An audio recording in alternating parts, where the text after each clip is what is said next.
Happy Tuesday and welcome to Yahoo Sports Daily. She's Caroline Fenton. I'm Jason Fitz. For the next 2 hours, we're going to get caught up on everything you need to know. We got Frank Schwab with some power rankings today. We're going to get some Chiefs talk with Hayley Lewis. Got all sorts of great stuff coming. And, of course, Monday Night Football reaction. But before we get there, Caroline, let's start with 3 points, as we always do. I'm going to go first today. Top point by all means. Comes to the form. Look at me just taking the mic. I'm just like, it's all me.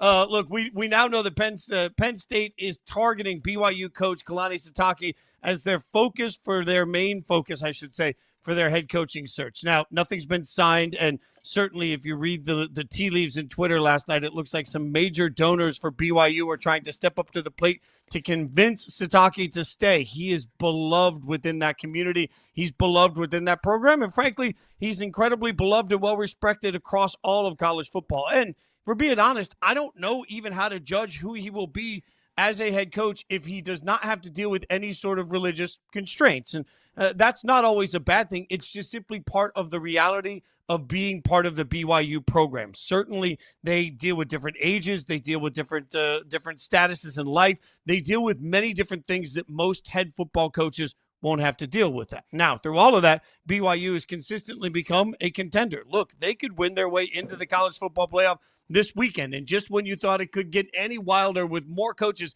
having to make difficult decisions about timing for new jobs, this could certainly be that. And you have to wonder if BYU isn't looking at that as part of the reason to make sure that everybody's bringing all of their money to the coffers to try and keep him, because the last thing they want is an Ole Miss situation where their team somehow makes the college football playoff and they don't have their beloved coach on the sideline. I don't know what the future is going to hold for Sitake, but I do know this.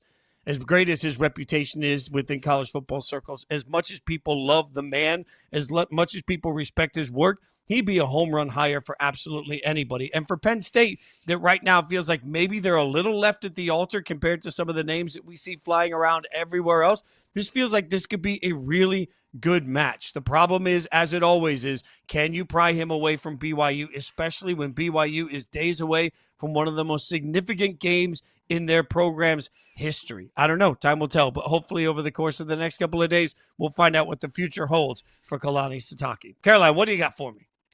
Yeah, frankly, I'm shocked that this is kind of the first that we're hearing about Kalani Sitake on some of the head coaching boards, because he has made BYU nationally relevant. But one team and one program that's looking to be nationally relevant again has got their guy. The Kentucky Wildcats have hired Oregon offensive coordinator Will Stein to be their next head coach. A very quick coaching process, and the writing was probably on the wall there when we saw their former long-term head coach Mark Stoops get fired on early Sunday morning after getting an absolutely dog-walked by Louisville on rivalry weekend. They parted ways with Mark Stoops, and I thought there's no way that you move on from Mark Stoops in a coaching carousel as busy and as crowded as this one is if you haven't already identified their guy. And that's exactly what it was. Will Stein, a Kentucky native. His dad played at Kentucky, and while Will Stein was the quarterback at Louisville, he's talked ad nauseum about how Kentucky,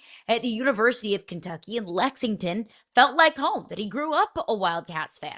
So what Kentucky is getting is somebody that understands the state of Kentucky, recruiting in the state of Kentucky, and football in the state of Kentucky, because it's unique being at a primarily basketball school. What they're also getting is an offensive mastermind. Will Stein was able to identify Bo Nix, who had been run out of Auburn, Alabama, his hometown, granted. He was able to identify him in the transfer portal and turn Bo Nix into a Heisman Trophy finalist and a first-round NFL draft pick. Same thing with Dylan Gabriel. Oklahoma showed him the door, and Will Stein was able to turn Dylan Gabriel into also a Heisman Trophy finalist. And also we see Dante Moore, the quarterback currently at Oregon.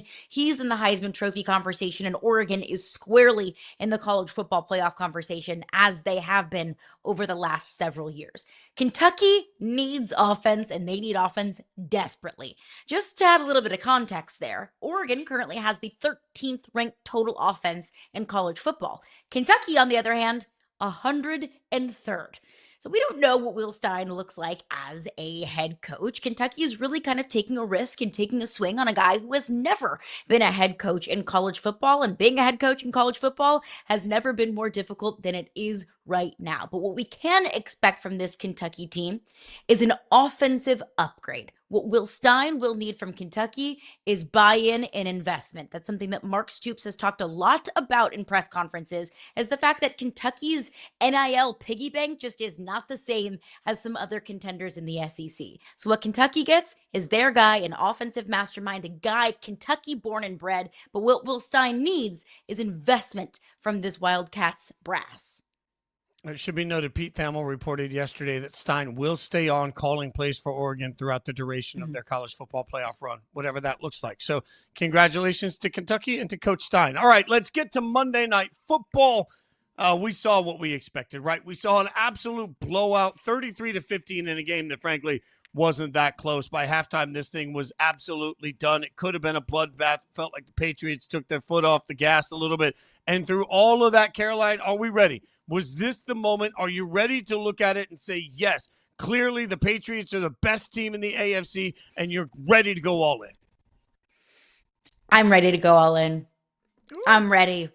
I am ready to go all in. I understand it was a game last night against the crummy, crappy Giants. I get that. And it's easy to fall in love with what a good team looks like against a bad team.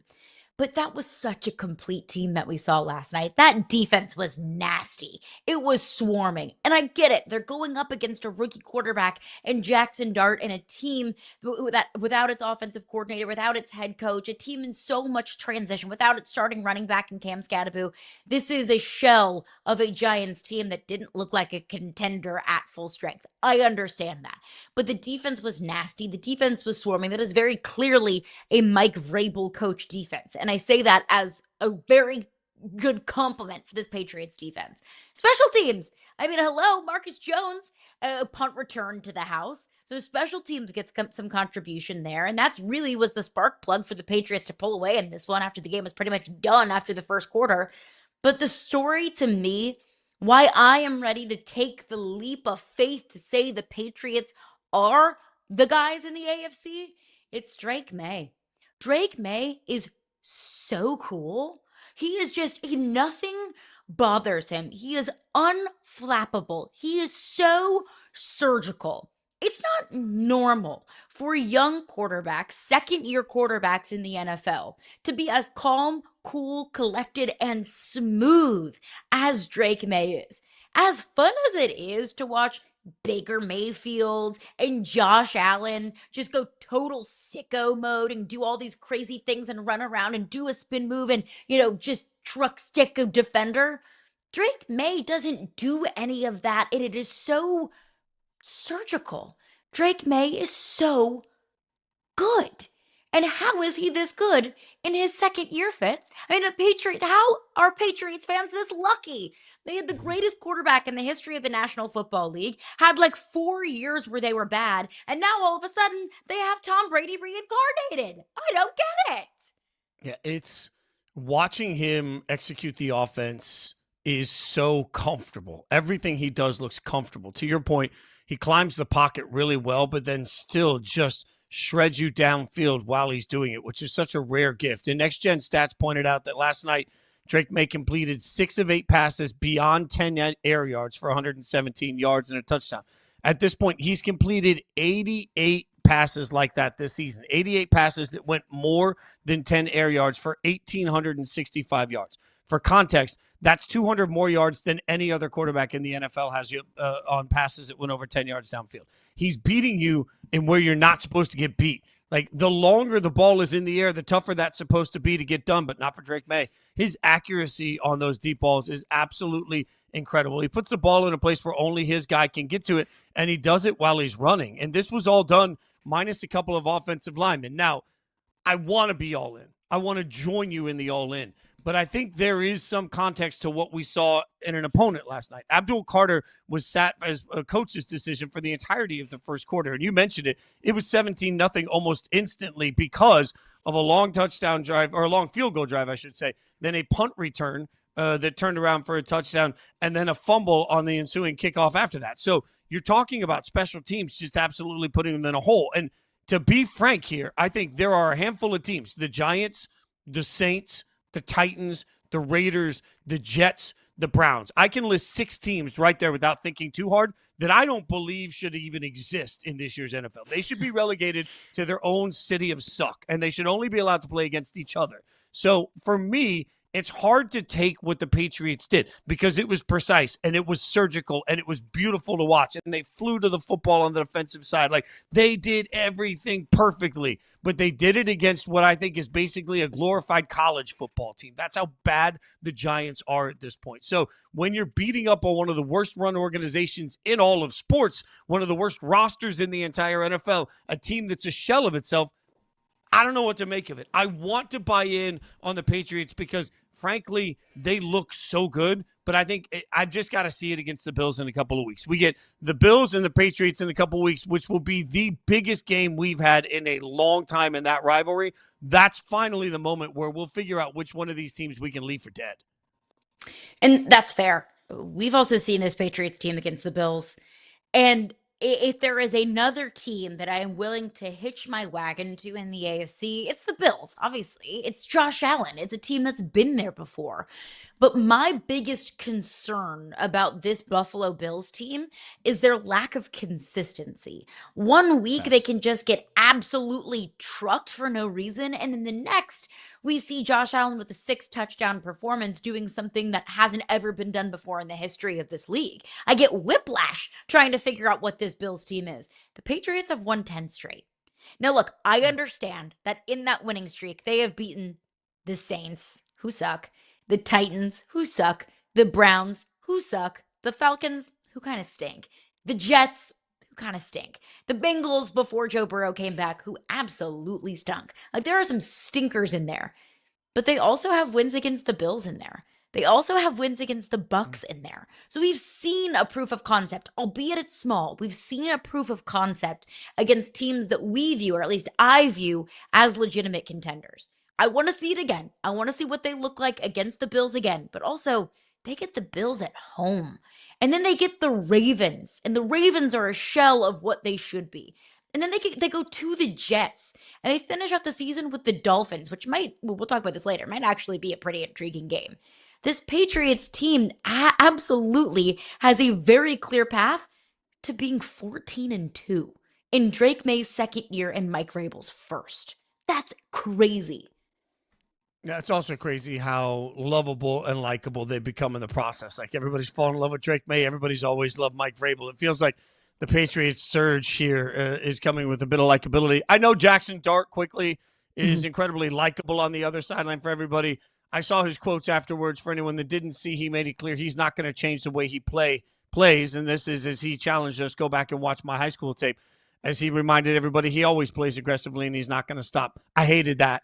And frankly, he took a couple of hits in this game that he just didn't have to take. And they caused sideline eruptions and penalties as they looked like they might be borderline. But on replay, they weren't. He put himself at risk and he took hits he didn't have to. And has been pointed out several times over the last 24 hours by guys that played. Yes, he's played this way since high school. He's never played against guys with this level of speed, power, and impact. If he cannot be on the field, he cannot help his team. And every single coach, every single equipment manager, every single person in that building for the Giants, their job will rely on Jackson Dart for the next several years being healthy. While he might want to play aggressively, there are too many people involved in this process that need him to play in order for them to keep their jobs, for him to keep playing this recklessly. He's just got to learn that 3rd and 2 is okay, that there are times where you can just slide, where you can get yourself out of bounds and protect yourself, because if you are not available, you help nobody in this process. This isn't high school, Buki. Like, we're going to have to start evolving into the National Football League. Jackson Dart needs to learn how to protect himself from himself. And I think that should be one of the highest priorities of traits to look for in the Giants head coaching search is, how can you reel Jackson Dart in? You don't want to take Superman's cape away from him. His kind of DGAF attitude and his legs, those are all wonderful assets to the Giants. But you have to learn how to refine that. Joe Burrow had to learn how to refine that. Baker Mayfield had to learn how to refine that. Josh Allen had to learn how to refine that. And that elevated those quarterbacks to the next level. Jackson Dart can have that too. He just has to be willing. Like, when he didn't run out of bounds, it was late in the first quarter, and it was that big time Ellis hit right on the sidelines. It was a fair hit. It was a hard hit, but it was a clean hit. Jackson Dart wasn't out of bounds. As a starting quarterback in the National Football League, you have to get out of bounds. Like, that's something that Troy Aikman and Joe Buck were harping on the broadcast last night, that you have to learn how to protect yourself. You have to get out of bounds right there, because that started a fight on the sidelines, and Giants players, to their credit, were trying to protect their starting quarterback, but it was a clean hit and it hurt the Giants in the process. Yeah, everybody is going to have to work on that through the rest of the season. All right, coming up next, we're going to take a look at some of the teams that maybe you've left for dead, but we're not ready to. So you're saying there's a chance.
So you're saying there's a chance. We got Joe Burrow, we got Tua, and that's right. We have found a chance for the 5-7 Dolphins and 4-8 Bengals to sneak into the postseason. We're about to tell you how. Okay, so Caroline, let me just start with the Miami Dolphins. Okay, let's start with the Miami Dolphins. First and foremost, the Miami Dolphins got to win their games. Now, I realize that sounds like a lot for a 5-7 football team, but they're on a bit of a heater, right? Including a win over the Bills. So maybe things have turned around. If you look at what's coming up for them, they have the Jets, the Steelers, the Bengals, and we'll see where the Bengals are. And then they get a banged-up Buccaneers team. And the last game of the season, they're at New England against a Patriots team that at that point may have the number 1 seed completely locked up, and they might just be sitting everybody, okay? So stack that logic with, let me give you one other sort of important element here, because, when you get to this point, you don't actually control your destiny. They need some other losses here. But what if I told you those losses kind of sound attainable? Like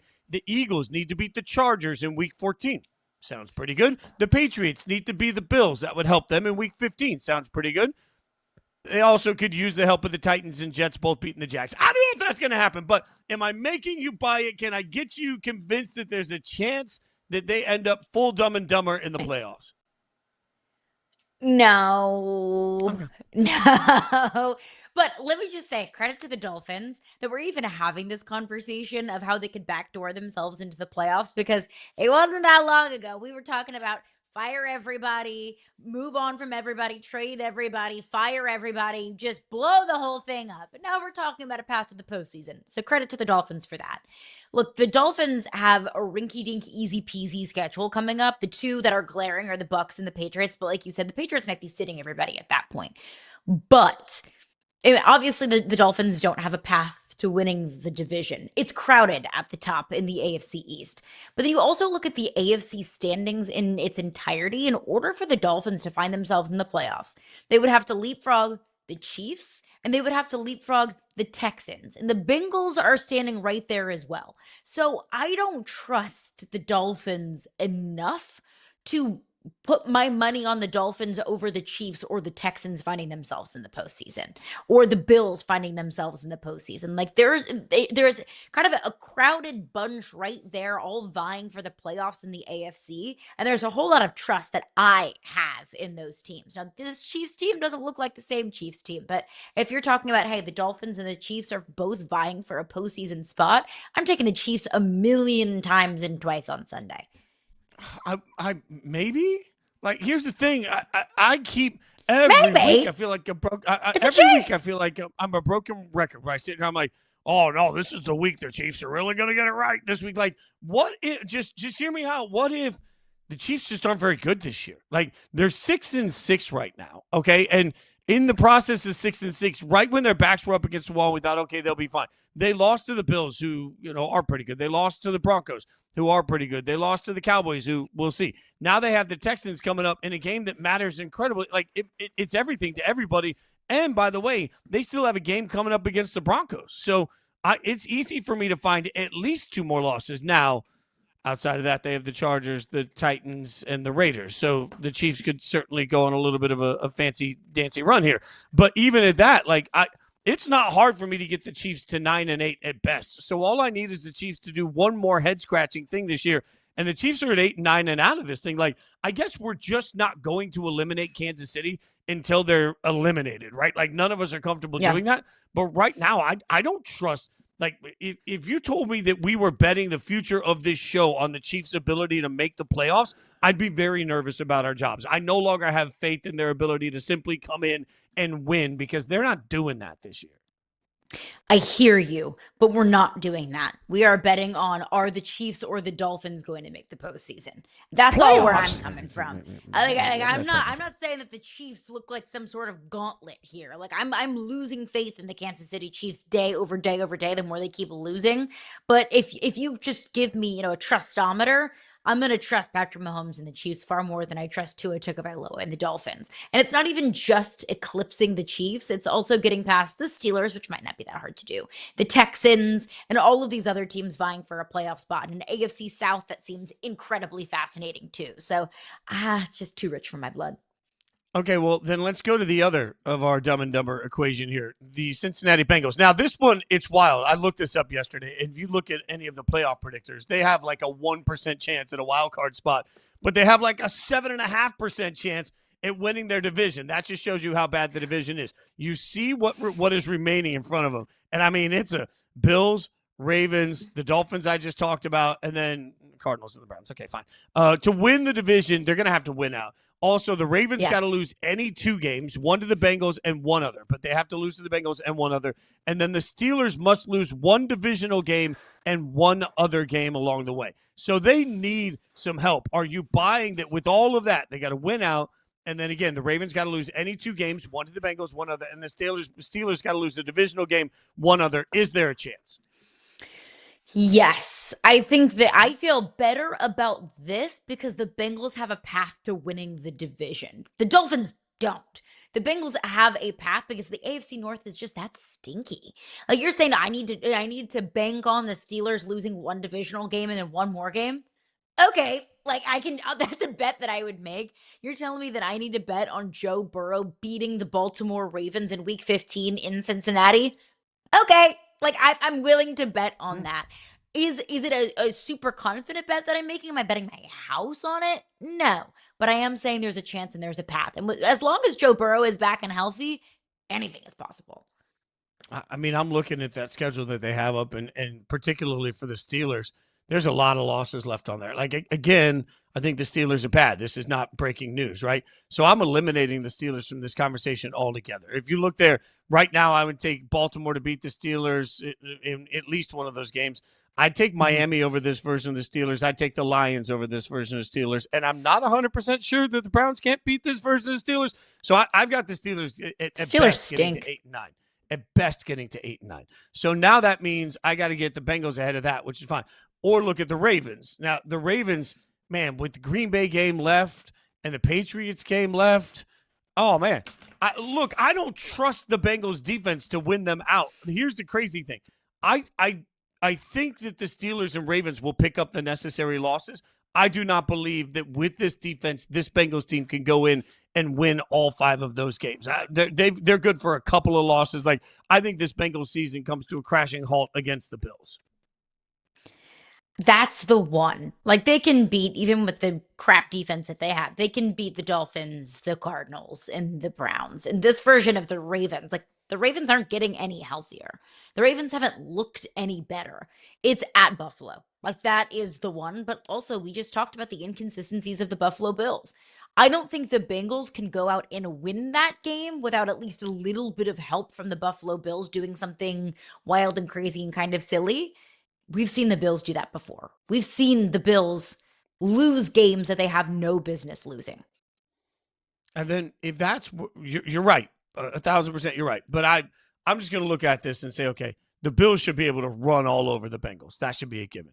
In theory, if the Ravens had ever gotten their run game right, they should be able to run all over them. Devon Achane can run all over everybody right now. The Dolphins are going to run all over him. So that's I don't have any faith in the defense to stop them. If I can't believe that the Bills, and it's funny because you're not wrong that the Bills have been so inconsistent. I shouldn't put the Bills in a contender category if I don't believe they can win at home against this Bengals team. And I'm not willing yet to dump the Bills as a contender. So that's part of all of this is the amount of benefit of the doubt I have to give the Bengals and the amount of benefit of the doubt I have to strip away. Like, I'm presuming that we're going to get the best of the Bengals against the worst of an inconsistent Bills team instead of sort of the mean for both of them. And the average for both of them still has the Bills better to me. I mean, it's definitely a stretch. Like, a lot would have to go right for the Bengals and go wrong for everyone else. The Bengals don't control their own destiny, and that's a really uncomfortable place to be in when you're vying for the postseason. When you're bringing back your franchise quarterback fresh off of a turf toe injury, when he's been injury prone his entire season, you don't do that unless you are vying to make the postseason. So that's an uncomfortable position to be in. You have to feel confident that the rest of the division is going to implode. I kind of feel confident that the rest of the division is going to implode. Yeah, look, this just feels like such a weird year because I don't believe this. What I've said this to you since we started working together. I think there's a difference between having a good team and a playoff team.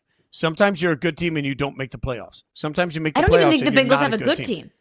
Right, that's my whole point. Is like I don't think the Bengals, the Ravens, or the Steelers have a good team. I don't think any of these teams from the AFC North have played deserving of a playoff spot. Now, one of them is going to make it because that's what happens. But when we try and extrapolate this forward and say, oh, what do we think about the team going next year? Like, I don't know why Baltimore has become such a disaster. I truly can't answer it. I've tried. I've watched every game repeatedly to try and find the answer of the one thing they can fix. I don't know what it is. I just know they're broken. As we said yesterday, I think the Steelers are in a terrible position moving forward for the next several years. And I don't think the Bengals are ever going to figure this defense out. I'm not sure they even have the right coach on the sideline. So, like, it's funny that yes, there's a chance that any of these teams can make a playoff. But, man, all that's doing is putting a Band-Aid on just a massive wound because, like, none of these teams are actually good.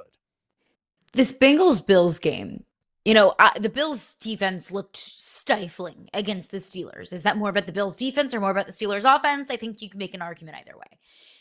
So if both of these defenses have question marks, clearly the Bengals have more question marks defensively than the Bills do, but just bear with me here.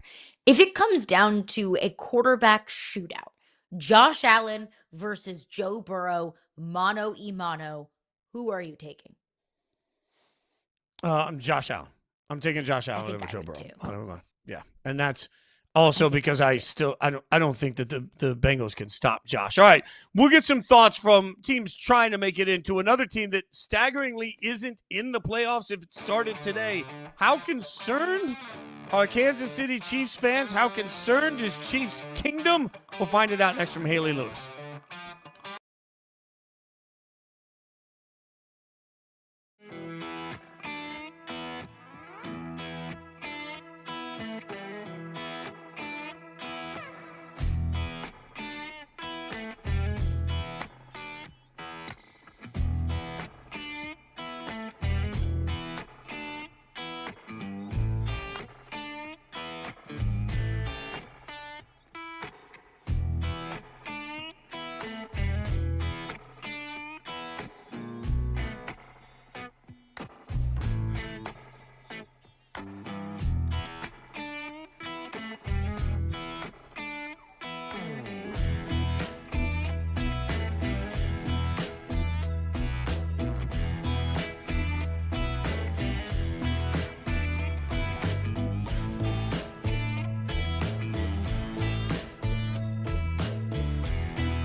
Nothing sums up the razor thin line between winning and losing in the NFL than this. Last season, the Chiefs were 11-1 with a point differential of plus 54. This season, they're 6-6 with a point differential of plus 73. So to try and make sense of it, we bring in Bleacher Report's Hayley Lewis, who knows the Kansas City Chiefs very well, having covered the team for the last several seasons. You can find her socially at the handle at @HayleyLewis_sports, where she hosts and creates Chiefs and NFL content. Thanks for the time. So let's jump right into this. I never want to underestimate the heart of a champion, right? So how are Chiefs fans feeling after Thanksgiving Day now that it's 6-6? Oh, it's dire. Things aren't great. I would love to sugarcoat it for you, but I think it's time to hit the panic button. And I think a lot of us were hoping that there would be some kind of, Mahomes magic, some resurgence that would get Kansas City out of this hole that they've created. And yet here they are, 6-6 after what? How many seasons? Patrick Mahomes taking over as the starting quarterback in 2018. And ever since then, nothing less than an AFC title game. And here we are talking, are the Chiefs even going to make the playoffs? So the panic button has been hit, especially after the loss to the Cowboys. It is just not leaning their way this season. And look, I totally understand Chiefs fans and their panic and their kind of discomfort at this point in the season. When did you feel like was the point of demarcation for this fan base? At what point did it stop becoming, oh, the Chiefs will figure it out, and it started becoming panic? I mean, guys, I think it was when Nick Wright decided to walk on his show in crutches and finally didn't defend the Chiefs for once. That's the guy who's been diehard for this team over and over and over again. And it was finally as if everyone was coming to the realization that this might not come to fruition by the time that they get to the playoffs. And I think really it was the nail in the coffin probably was the game against the Cowboys. It's been so many close games, right? Those one-run games, those one-score games where the Chiefs have just not been able to flip the script their way. Probably a poor choice of words using the word script for those who believe in the conspiracy theories.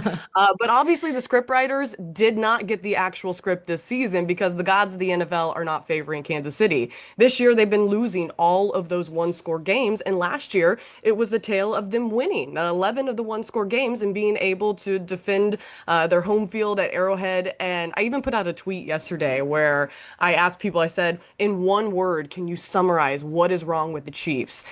It already has almost 400 responses. And if I could go through the list of what people are saying, it's a culmination of so many different things. It's not one theme. It's not fire Reed or call for their offensive coordinator Nagy's head or say that it's discipline or say that it's Mahomes who's been washed up or, say that it's the pass rush. It's a culmination of a lot of things that just sincerely have not been going their way. And if a few of those, that razor thin margin, a few of those things had flipped the script for their favor, then we'd be talking about a whole different football team this year.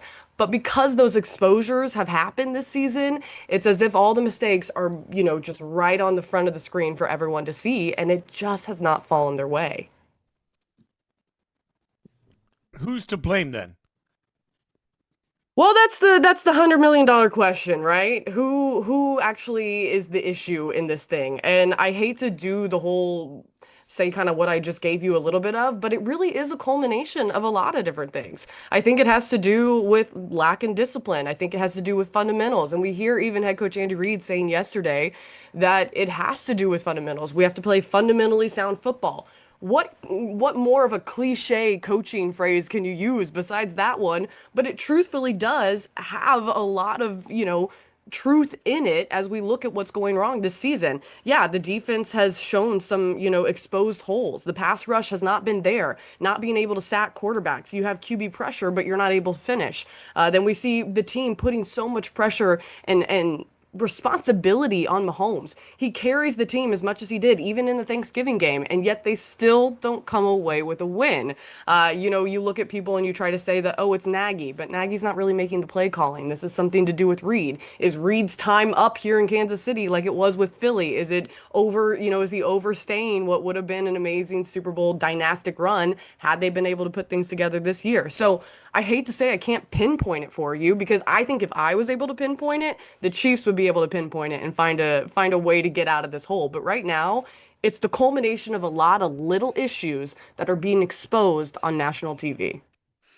Yeah, crazy to even put the blame on Andy Reid fresh off of a Super Bowl appeararance, but that's the But they expectation that do. he's set for himself. And speaking of Andy Reid, I always believe when you cover a team or you're a fan of a team for a long time, you learn to kind of peel back the layers of the quote unquote coach speak. You kind of learn how to Yeah. speak their language a little bit. So when Andy Reid said, quote, "We're going to try and tickle your tonsils on every play."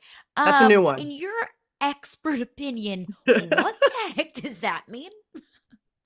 I saw this, so I was watching the presser yesterday live, and when I heard it at first, I thought, and he was saying it to a colleague of mine, Matt Derrick, and I thought maybe I didn't hear him correctly. That again, Andy Reid's a pretty predictable guy. You guys know this. You see his interviews.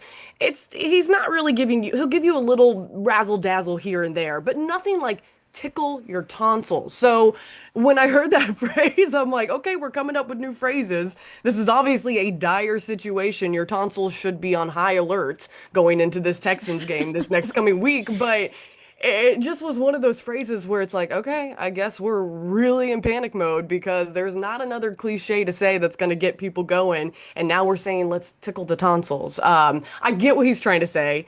Andy Reid's a dry humor kind of guy, but this was a new one. This was one that I can't really explain. I get the point, but it's quite the way to say that. Yeah, Haley, I just get it's an odd one. okay, so I'm just going to be honest about my fandom, right? Like I've got a Raiders helmet behind me. Obviously, I'm a fan of a rival of the Chiefs. And as a result, Twitter makes sure I'm miserable every Sunday. I see Chiefs content all the time, right? Social media Right. wants to make sure that I'm reminded my team sucks and the Chiefs don't. I see all of the fans right now screaming about Andy Reid, to which, I mean, he was hired in 2013. As a Raiders Right. fan, since the day Andy Reid was hired, I've seen 8 head coaches for the Raiders in the duration of Andy Reid. How is it possible that people want to run him out of town in the 1 year that it looks like they may not win a Super Bowl? I hate to say this, but that's just lack of education. That's just people who aren't really aware of how a franchise is run and don't really know ball and what the Chiefs have been able to do and what Andy Reid should be credited for and what he has done in Kansas City to go ahead and pick up the pitchfork and try to run him out of KC because of one lull in a season of, consistent greatness year after year after year. Like I was saying earlier, ever since Andy Reid brought in, and he is a big part of why Patrick Mahomes is playing for the Chiefs right now, came to Kansas City, has brought them to an AFC title game, nothing less than that since 2018. And then you say because of 1 6-6 season so far that it's just time to, it's a wash. Kick him out of town. It's done. It's like in Philly. He overextended his time. It's time for him to go. That's ludicrous. I think that people need to calm down, and I think that people need to take a step back and actually look at what he's been able to do. And then for people who are saying, okay, there can be changes, and this is not without blame. And Coach Reid will even say this. He's been trying to be more aggressive. We've seen that. The fact that the Chiefs are going for it on 4th down, that's something we did not see in the last couple of seasons. So there's definitely a change in style, and we're seeing him adjust. But to go ahead and say that, hey, this is time for Andy Reid to be out of Kansas City, I think, again, and I say this kindly, you don't really understand what's going on in the NFL. And you obviously don't understand how an NFL franchise has to be run. What the front office has done for the Chiefs is undeniable. Give him a chance. My God, like let him. You're gonna have some influx in these seasons. You even saw it with Tom Brady and the dynastic run that the Patriots had. There will be lulls. Let's see what he does for the remainder of the season, and let's see him out for the next year at least. Let's not forget there were so many years of dreadful Kansas City Chiefs football. Like, let's not Girl, lose I lived sight. them. Yeah. Oh, and you've now made it to this point where it feels like the Chiefs are inevitable every single year. But a part of that inevitability that I feel like we've experienced with the Chiefs is this sense of Mahomes magic. We saw it Yeah. so much last year. We saw it so much the year before. And those one score games late in the fourth quarter or in overtime, Patrick Mahomes can just turn it on and make magic happen. They're losing those one score games this year. Is that Mahomes magic gone? No, and I think again, you have to understand when Mahomes came into the league and he completely changed the way in which defenses had to play. He was this new spark of offense, doing these no-look passes, throwing in a new style of play that no one had quite yet seen. defense is adjusted, and we saw that after his third, fourth season in the league as a starter. We saw that he had to start changing things. We saw that he couldn't just rely on his God-given talent, and he really started to study the defenses and understand what was going on. This is yet another, I believe, just another corner that he has to round.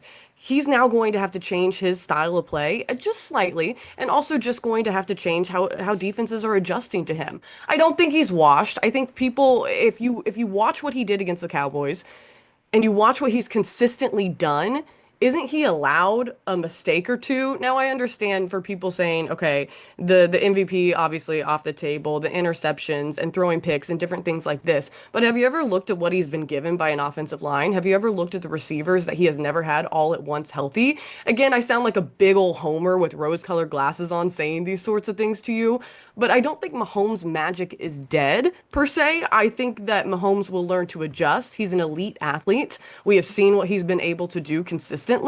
I think he's just going to find a way to now play in the league. And with the pieces that he has this year, it hasn't been very consistent. Against the Cowboys, he had two starting offensive linemen. Throughout that game, they lost two of their starters, and they already had one of their starters out in the game. Now, that's not an excuse to not be able to do things, but we still see he was able to put up 4 touchdowns in that game, and yet the Chiefs were still not able to win that football game. So I don't think Mahomes' magic is dead.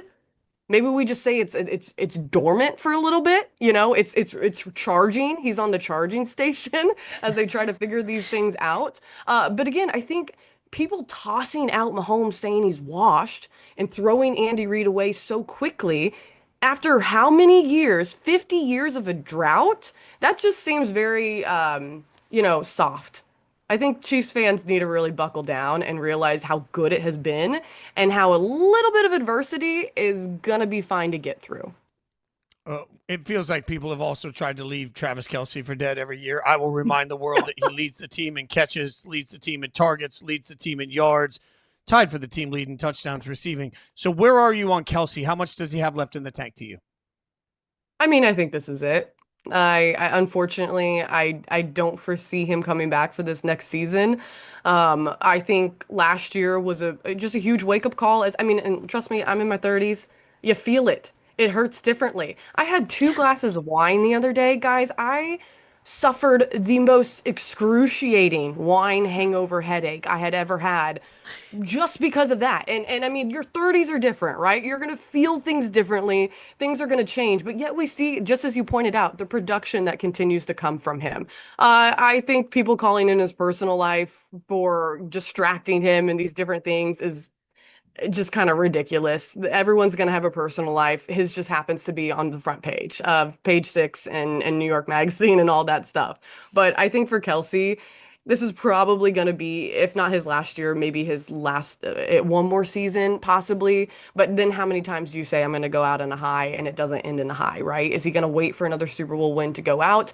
I don't foresee that happening because the production is going to obviously dip. But then we see things that, again, I know they lost the Cowboys game, but we see the undeniable connection that he has with Patrick Mahomes. The things that they can do where he just knows that he's going to be there, and he'll throw it in the tightest of the tight windows where it's not even on a route that Kelce was supposed to run, and then all of a sudden it's a touchdown. We saw that even on the opening drive when they turned a pick into 6 points. So I think with Kelce, you can't deny how great of a talent he is, but you can't avoid age. It's coming for all of us. We all know that. I can see it in my forehead right now as I'm trying to stop moving my eyebrows, but it's going to inevitably come for him, and I think that maybe this is the season that it ends.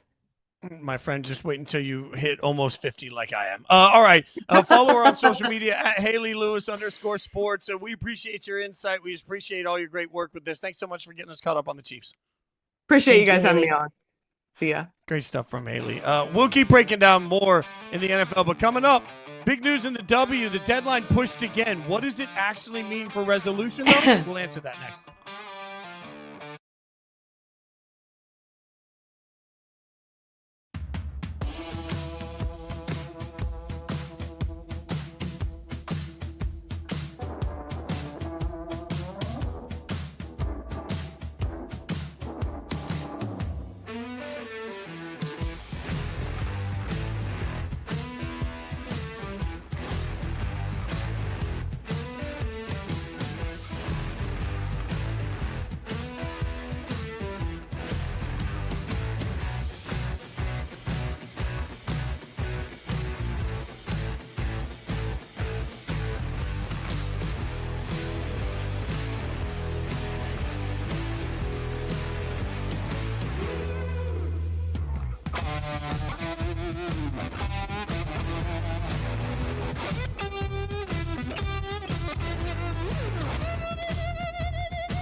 Welcome back to Yahoo Sports Daily. She's Caroline Fenton. I'm Jason Fitz. Big news in the W. The WNBA and the WNBPA have agreed to extend the current collective bargaining agreement through January 9th now of 2026, that per Ramona Shelburne. Either party, though, this is important. Either party has the option to terminate the extension with 48 hours advance notice. So, Caroline, it's like they're saying, hey, we're going to extend this thing out to January unless we get really angry, in which case with 2 days notice, we can tell you just to screw off.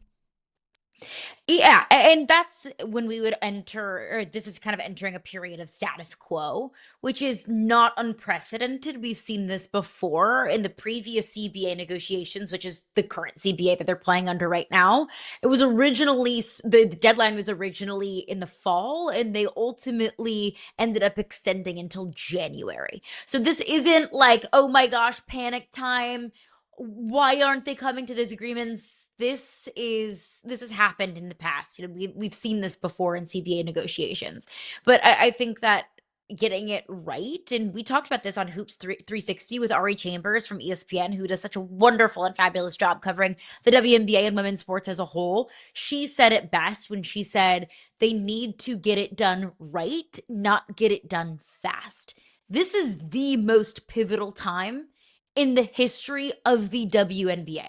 This is the most critical time for players in the WNBA to get what they feel like they deserve.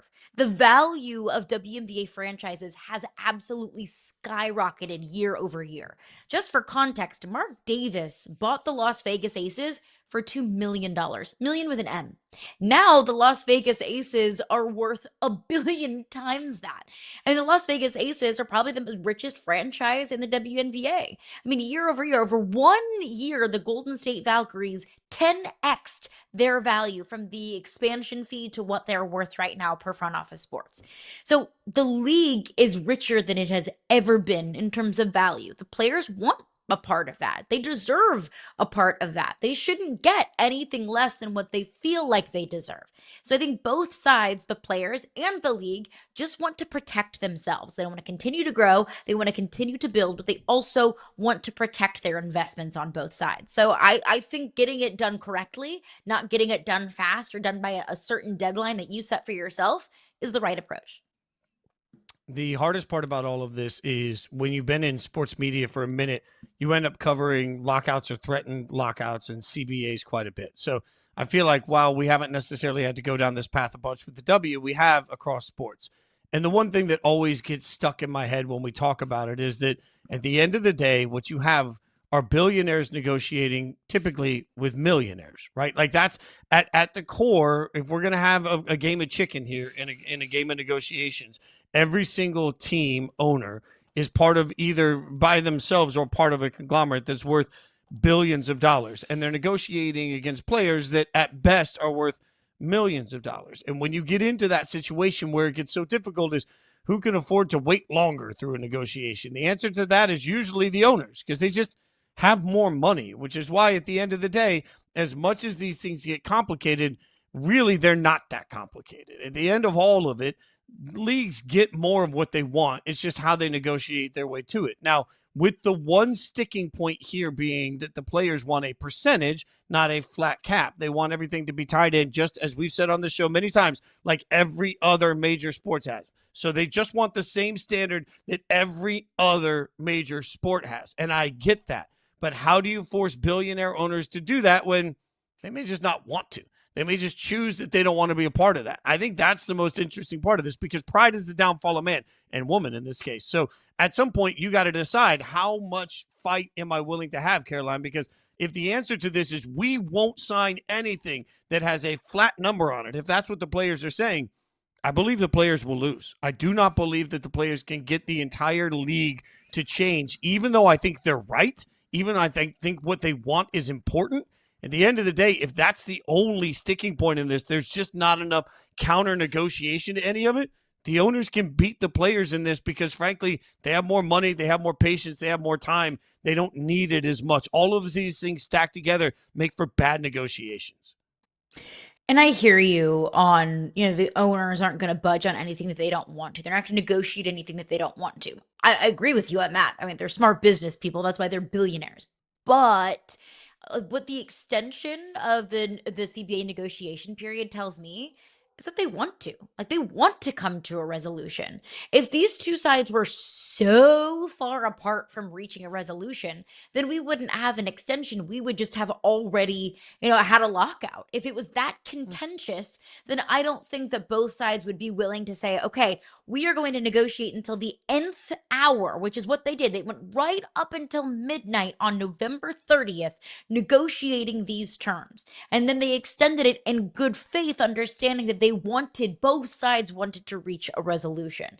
It doesn't seem from the outside looking in, and from any reports from anybody that's been covering this, is that it's gotten so contentious that both sides just want to separate and not even continue negotiating. Now, what you see right there, that's the latest proposal. This was reported by ESPN. The latest proposal, which was not approved by their Players Association, but we're getting some at least more legitimate in numbers that we can kind of point to say, okay, this is where, the league is starting to bend or break, or the players are starting to bend or break. The league's latest proposal, the max salary would be guaranteed $1 million base, but the revenue share would push earnings to a max of $1.2 million. So that's where the revenue share is coming from, that you're kind of seeing from this proposal, at least, a split of a max of 1 million in base, and that would be guaranteed. And then the bonuses from that would be from the revenue share. Now, obviously, that was not approved upon from the players, but it does show to me that both sides are at least starting to come closer and closer together. What the players want is revenue share. I don't blame them for that. They want to continue to grow with the league. But what the league is saying and individual owners are saying is, look, we got to get a profit too. It's not WNBA.gov. Like, we have to make money as well. We can't promise you a certain amount, or we can't promise you a certain percentage when we don't know what our finances are going to look like 5 to 10 years down the line. I understand that perspective from the owners. What the owners are really pushing for as well is prioritization, which is just a fancy word of saying, we want you to prioritize the WNBA over everything else. If you're playing overseas, if you're playing in Unrivaled, and you are getting injured, you're getting exhausted, you're exhausting your body in these other leagues, I can't pay you $1 million. So I see both sides and both perspectives of the players wanting to get a share of the value that they are creating for the league, but also the owners saying, look, we'll pay you more money, but we have to make sure that we are getting 100% from you, and it's not being split across Project B, Athletes Unlimited, Unrivaled, so on and so forth. But again, that's where everything comes back to money at some point. Like, as I've said before, and will continue to echo, the only way the players, I think, ever have power in this situation is if they take the ball and they leave. And the players say, hey, we'll go play somewhere else. Like, if the W really had to worry about that, that could create some sort of, counter process in this. Because right now the W feels like they're negotiating everything from a position of power, right? Also, where this is so different than most leagues is how many of these teams, as we've talked about before, are owned by NBA owners, right? So it's not even like this is their only sports business. Even the Aces, while not owned by an NBA ownership group, Mark Davis certainly has other irons in the fire. He has other ways that he makes money in sports. So it's so different than how we perceive the negotiations with Jerry Jones and the negotiations of the NFL. And that's what's hard about this is, I think, again, what the women of the WNBA PA want is the right thing. And frankly, there's a very easy solution to this that nobody wants, which is just open up all the books very transparently, put all the accounting on the table, let an independent financial company come in as arbiters, look at the books and decide what's real from revenue, what's actual loss, what's written off loss, what's business loss, find out what the actual numbers look like, and from that come up with the defined percentage. That's a really easy solution, but that would take mediation from somebody because neither side seems to really want that to happen. So like, to me, that's why I keep getting lost in this, Carolina, is because I don't think there's an easy solution. And if the one thing that they can't come to terms on is whether or not it's a flat number or it's a percentage, there's no wiggle room in that. One side has to be willing to be publicly wrong in what they got. One side has to be publicly willing to stand up when this is all said and done and say, well, we didn't get that, but we got, and that's just that's a lot of pride. That's a lot of ego. That's a lot of money. It's a big difference in the process for me.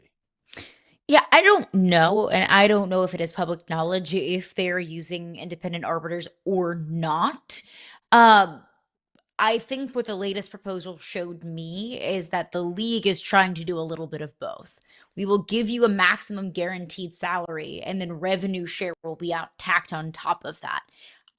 What did the players not like about that proposal? I don't know. We don't know that. I would assume that they want a larger share of the revenue. That's just what I would assume. I don't know. We don't know. I don't think that we'll ever get a peek in the books, at least not in the near future, of WNBA finances. They want that private on purpose, which makes these negotiations, a little mucky from the outside looking in.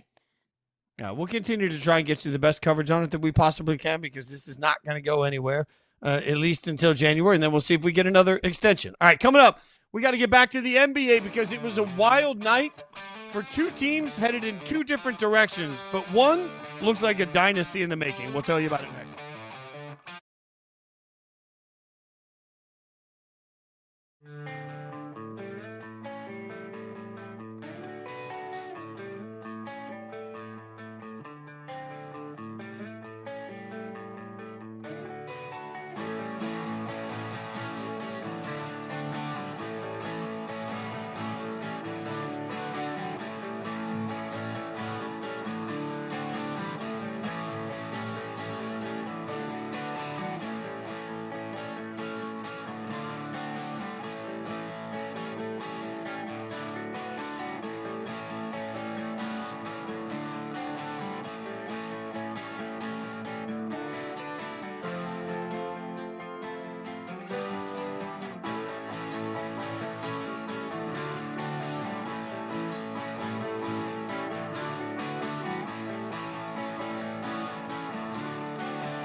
As was tweeted yesterday, after the horrific 5-15 start, Steve Ballmer has spoken with Ty Lue and Lawrence Frank about how to, quote, turn things around, that per Law Murray.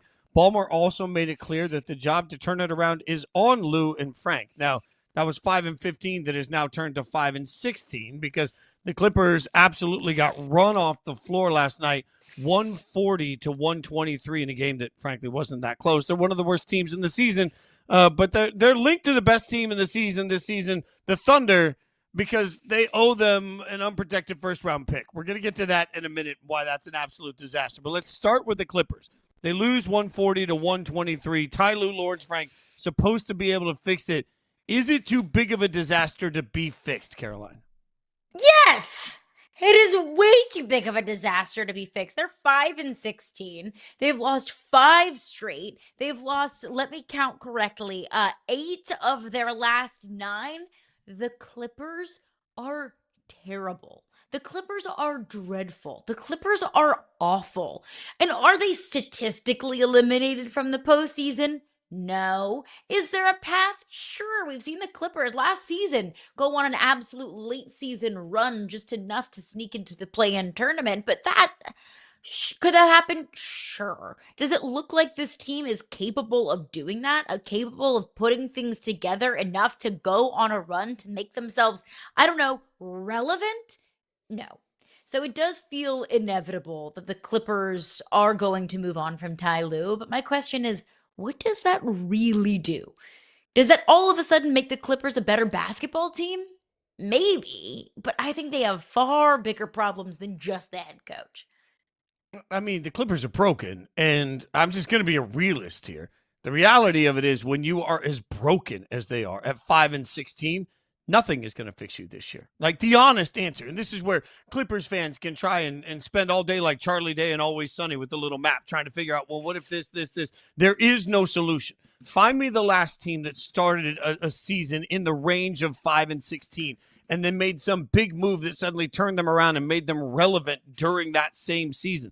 Doesn't happen. So now what do you have as a Clippers organization? You have an old roster full of guys that don't really want to play, that may not want to play together, that may not like anybody they play for, in an organization that doesn't have enough talent to compete with the rest of the West. Like, let's just lay it out like it looks. I mean, the end of the day, if this was chopped, as I like to say all the time on Food TV, you open it up, your basket of ingredients is moldy and worthless. Your chef can't cook with them. Your restaurant manager doesn't know what they're doing, and you're surprised that the meal sucks. Like, everything about this entire process is just broken. And, I see Kawhi saying we got to worry about winning a game right now first before we think about any type of championship. Kawhi, don't waste your time thinking about championships unless you're talking about 2K. Go play 2K if you want to win a title.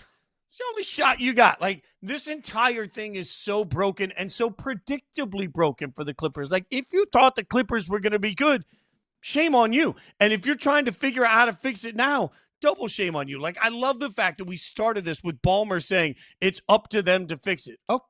How? What, sir, do you propose that they do that would actually fix this disaster of a team this year? Because the answer is nothing. No matter who comes in, I don't care. Fine. Bring in Van Gundy. He's the top assistant. Let him take over. Oh, wow. I got a ton of faith now that the Clippers are going to go on a run. They suck. Like, they suck. They're going to suck all year. They're going to suck at the end of the year. And then, stop me if you've heard this before, they're going to have to rebuild in the offseason. And I think the worst part, and don't get me wrong, there's a lot of bad. Like, there is zero putting lipstick on that pig that is the Los Angeles Clippers. But they're old and expensive and injured.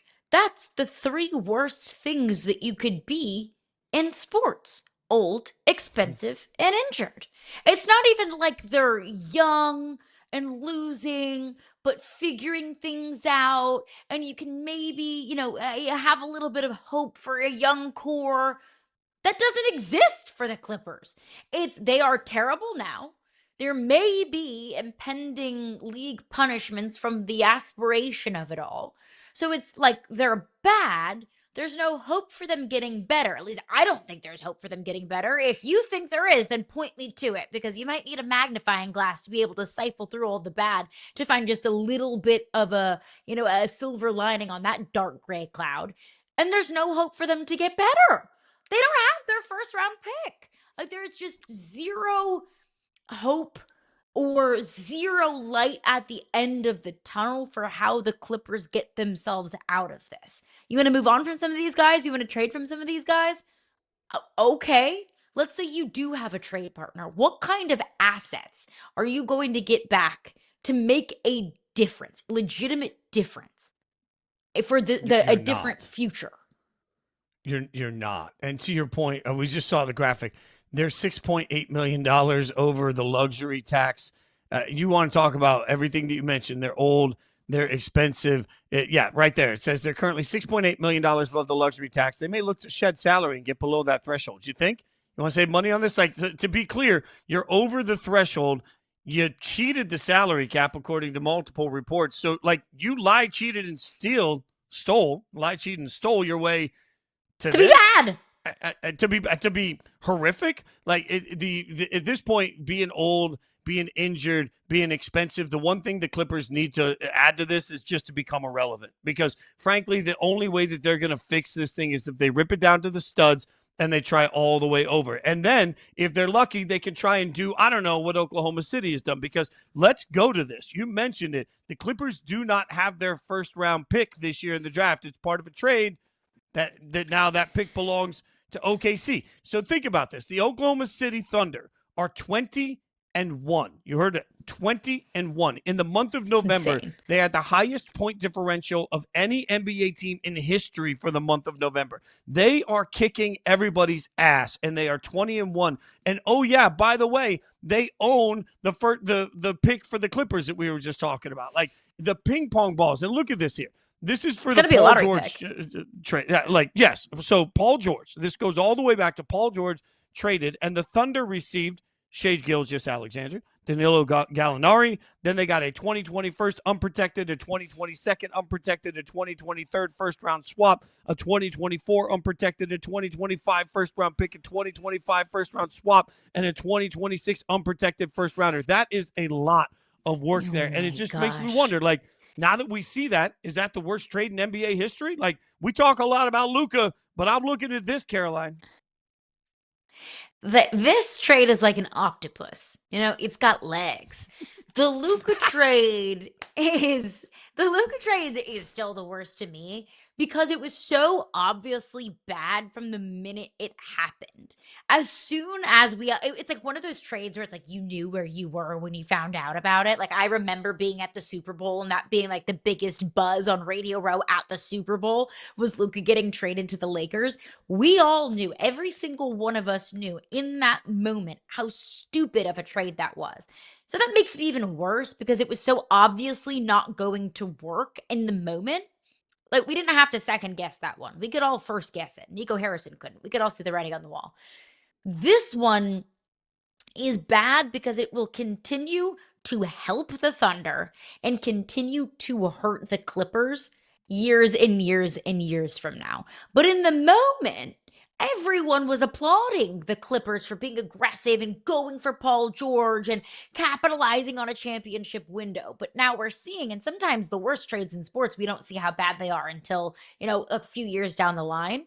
Not only did the Thunder get one of the best players in the planet in SGA, they've been able to build a young, competitive roster that looks like the best in the NBA.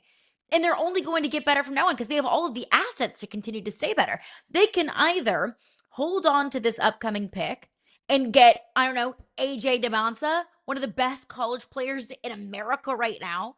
They could draft AJ DeBonsa and move on from some of these core young pieces before they get too expensive. Or what they could do is trade that pick and pick up even more picks in the future and just continue to stay good and stay a championship caliber team years and years and years from now. The Thunder aren't just set up for the right now. The Thunder are set up for the next 10 plus years.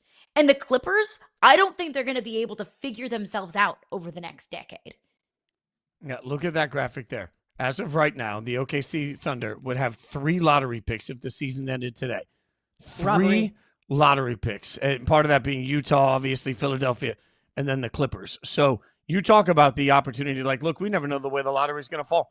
For all we know, they could pick up DeBonsa and Boozer. Who knows? Like, and look, at the end of the day, I think the Luka trade is worse than the SGA trade because I spent the time yesterday. I went back, and thanks to the glorified worldwide internet, I was able to find the reactions at the time. I read a bunch of articles from then of the trade, and nobody was sitting here saying, oh my God, I can't believe you traded SGA. What are you doing? Like, so to be fair, I think part of the reason that to me the Luka trade is worse is because we know who Luka's going to be. But that being said, we're looking at an Oklahoma City team that when everything was left, when their entire championship roster was just gone, and all of a sudden they were in reset as an organization. One of the questions I asked at the time is, what's the cost of relevance? How do you remain relevant? And some of the reporters around OKC that I talked to at the time said, hey, you're not going to be relevant unless you find a way to use all of this to build for the future.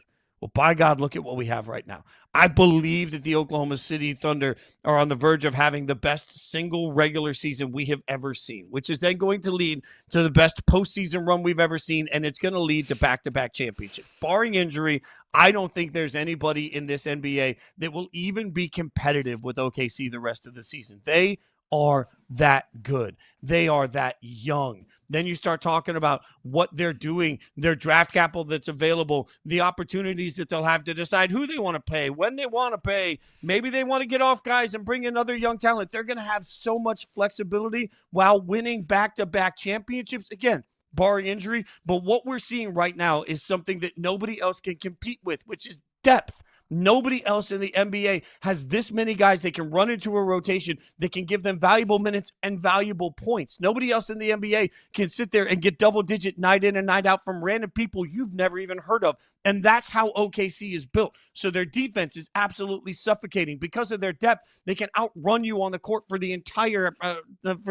game. And then because of the stars that they have, their stars can still outstar your stars. This is the best built young team I've ever seen. And I'm just watching them saying, hey, as much as we want to talk about everything else, it's time to put your feet up and understand that the next generation's Golden State is happening right now. And it's happening in Oklahoma City. And the way they're built to be great for the next decade. This is going to be a staggering run of success for OKC. I think maybe the unsung hero of all of this who deserves his flowers is Sam Presti, the general manager for the Thunder. Facts. Sam Presti is quickly becoming, to me, if he's not already, I put him in Howie Roseman territory of general managers you do not do business with, because you're going to end up looking like a fool and he's going to end up smelling like a rose, because what he's going to do is take your pick and find the next great superstar. What he's going to do is, trade for, one of your just role players and turn him into Shea Gilgeous-Alexander. And I think SGA is an interesting kind of butterfly effect. I think they're fascinating in life and in sports, that if SGA stayed with the Clippers, would he turn into SGA?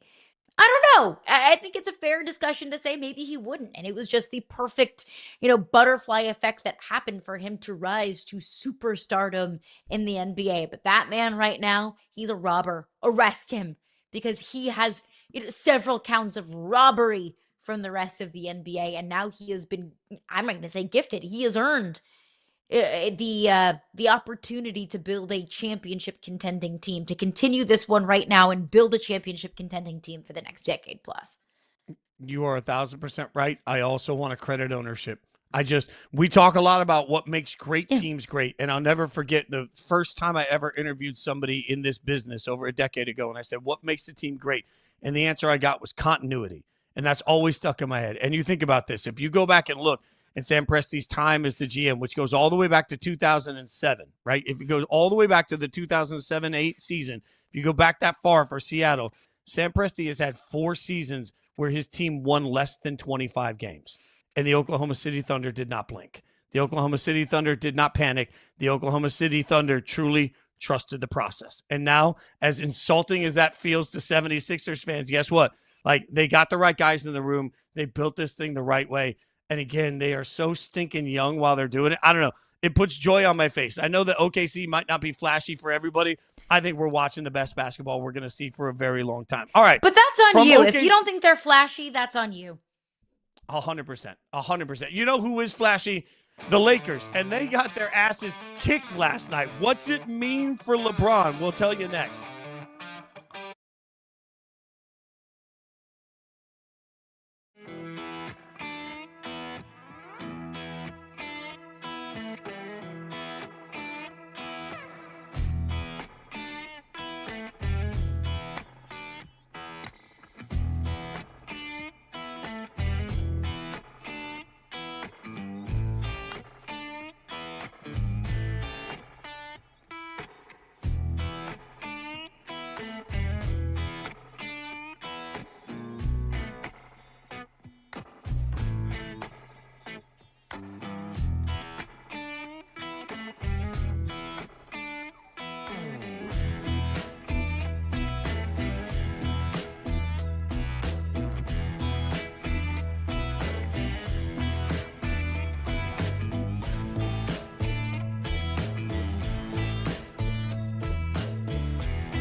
Obviously, you and LeBron have a history. What was going on in the bench there with you, with him and you? I'm a competitor, man. I don't really like the smiling and the giggling and all that. So just letting them know that, you know, I'm here and I'm still rising.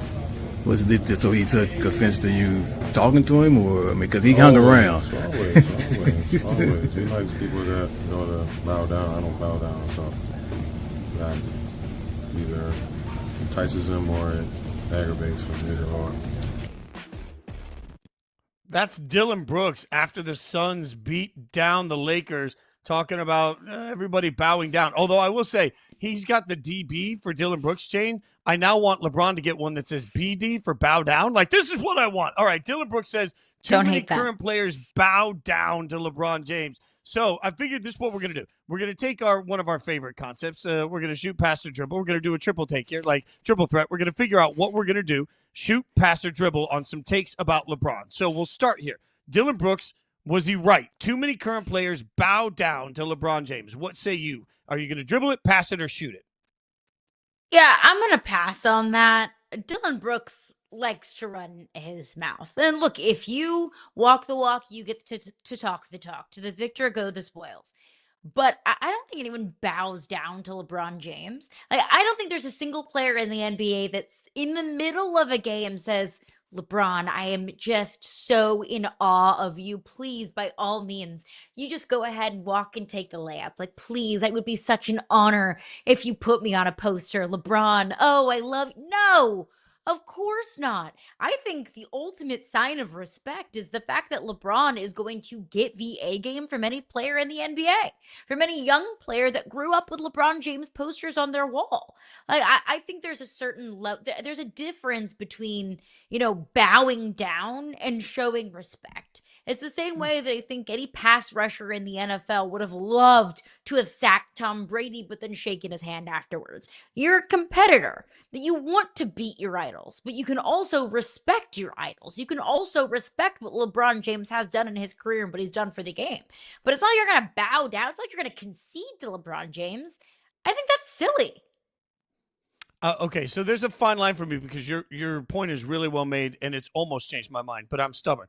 I'll shoot on bow down, but not in necessarily a negative way. I think back to Hard Knocks, the NFL show, when they followed, it was Roger Rosegarden of the Ravens that asked Myles Garrett for a jersey, and he said, man, I'm a nobody, but after the game, I'd really love to get your jersey. And Myles Garrett said, no, you're not a nobody. You play in this league. And it was a really beautiful moment. I think it reminds us sometimes that even as competitors, and certainly no competitor is bowing down, like nobody's giving less taking on LeBron, but I do think that there's probably for a lot of guys in the league that grew up watching LeBron, there's a surreal moment where you realize, man, I'm playing with or I'm playing against LeBron freaking James. So I think maybe Dillon takes that in some ways as like a level of reverence that hurts competitiveness. I think you can have that, and it maybe even fuels your competitive more. So I'm saying shoot to the concept that players certainly bow down to the concept of playing LeBron, but I do think you're right. I don't think once the game tips, suddenly somebody is like, oh, I don't want to touch him. He's LeBron James.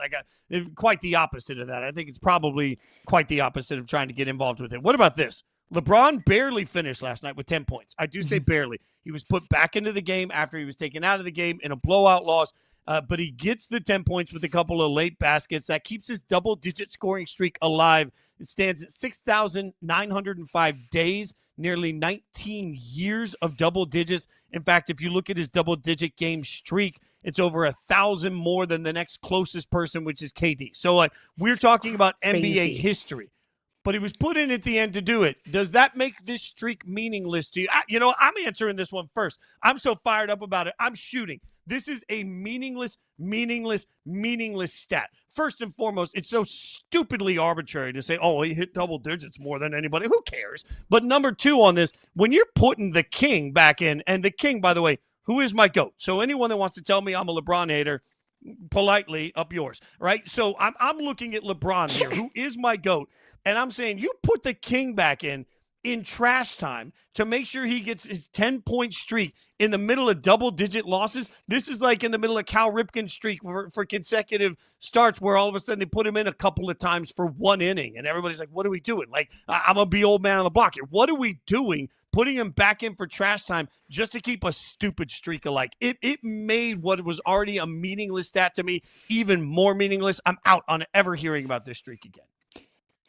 Streaks aren't stupid when they're that long. Look, if LeBron's streak was a person, it would be a freshman in college right now. That's crazy. An 18-year and 9-month streak is crazy. So even if it's been a little fudged along the way, even if some of those games are a little bit rinky-dink like we saw last night, like I'm sure last night is not, an outlier. I'm sure a few times along the last 18 years and 9 months, it's been a little fudged, but so be it. Any streak that is that long, I think is so incredibly impressive. And is it the number one bullet point on what LeBron James has achieved in his career? No, it's championships that matter. I totally understand that. But when you have a 19-year streak going, I think that is incredibly impressive. I don't think it's meaningless in the slightest. It's the longevity and it's the high level of longevity as well. It has been pointed out to me that his streak is about the same age as Bryce James. So he's got a streak that's about as old as his kid. And yeah, I hear you. Crazy. I want to make, I genuinely, I want to make this impressive. I do. But the hard part for me is that, again, the double digit portion of it, I mean, I don't know how much emphasis I give it. And then just watching this process, watching him go back at the end of this game just felt so insulting to me. And you're right, like, it doesn't really matter. In 5 years, nobody's going to say, well, what about that Suns game? But to me, in this moment, I think that's context we have to have. So even though the streak and Bryce are about the same age, I think it's meaningless. Let me get another one here. The streak and Cooper Flagg are the same age. Okay. So the streak and Cooper Flagg. All right. 6,905 days. The streak is older streak. than Michigan's starting quarterback. No, okay, but they still had to put him in junk time against. They had to put him in junk times to keep it going. The streak should be over. The streak should be over. And by the way, yeah, the iPhone didn't even exist the last time he didn't score double-digit numbers. Like I was in 4th grade the last time he didn't score in double digits.